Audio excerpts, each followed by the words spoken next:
Hi guys, welcome back to Movies with Moya, and today's review is for those of you who are looking for something good to watch on Netflix. But before we get into the review, please remember to subscribe.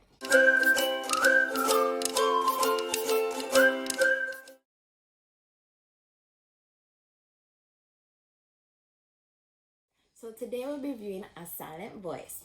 And let me tell you, I know what you guys might be thinking. I don't watch anime, I don't watch films that aren't in English. This is just going to be too hard for me. But let me tell you, some of the best movies on Netflix are actually ones that are not in English right now. I'm telling you that for sure.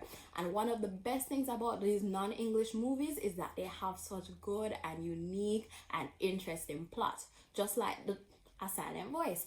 So let me tell you, A Silent Voice is about a girl. She's deaf and she goes to a new school and she encounters a bully.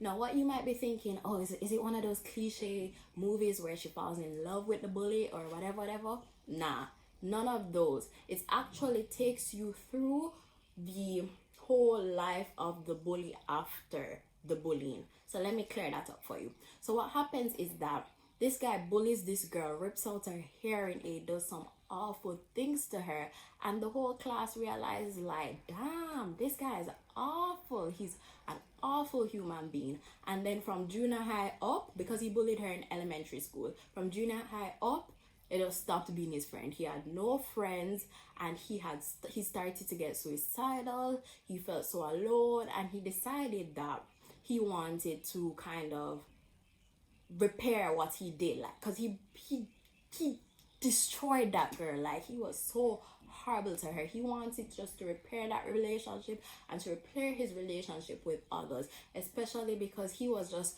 getting so deep into depression that it was just time for his life to have a change, right? And then it's what I like about the movie is that they didn't put this in such a way to kind of justify his bullying. You know, like when you're watching a movie and they look at the story behind the bully and they kind of try to justify why he's bullying the person to make you feel sorry for him. Like, yeah, I felt sorry for him, but I did not feel like they were trying to justify it. And let me tell you why. Because they actually looked into the life of the victim as well. So they look into how she was feeling within herself, how she felt like it was all her fault, like everybody hated her, she was such a burden. Like, they looked into that part of it, and it looked into how he wanted to be friends with her and she just wanted a friend, and that's how they came together, because the two of them just wanted to be friends at the end of the day. And it's just a beautiful story about friendships being formed. And then you can also see where they look at the character development of the people around them. So it's not like they're the only ones going in isolation and everybody was good and whatnot. No, just like how in real life you have the people who don't say anything about the bullying, who are cowards, or you have the people who take part in the bullying to a lesser extent.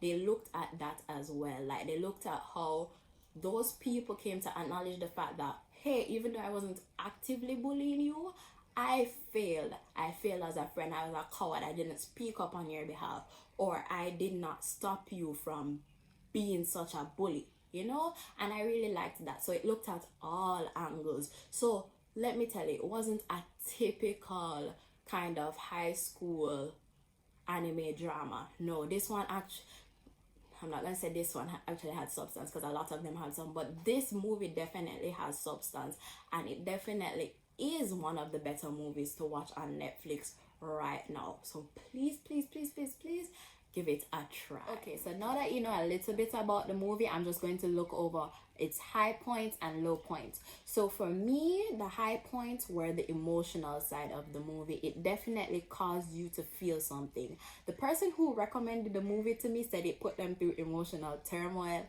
I wouldn't say it put me through so much, but there were parts where I was like crying internally. I didn't shed any tears on the outside, but I was definitely crying internally, especially the first part where you see how they bullied the little girl, and the parts where, I don't want to spoil it to you, it's near death experiences. That's all I have to say. So the parts where they had near death experiences, that had me in a little bit of emotional turmoil.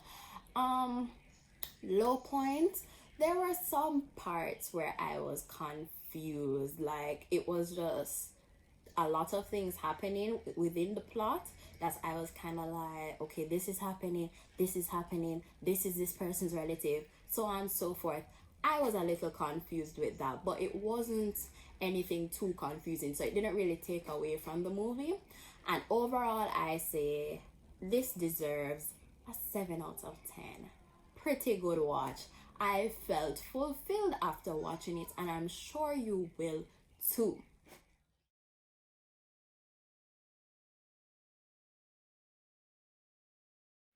So, last thing before we wrap up for today, I want to reiterate the point that just because this is an anime film does not mean you should not give it a chance. It's literally better than some of the movies on Netflix.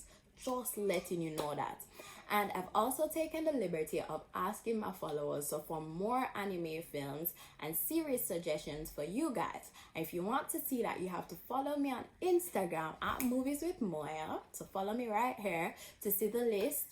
And you know, you can comment, reply, add more to the list, check out the list if you want, and comment down here if you have any more anime suggestions for people who probably watch this and be like, hey, I want to start watching more anime, or just want some good movies to watch. So feel free to comment in the down in the section below, and like and share this with your friends. Thanks for watching.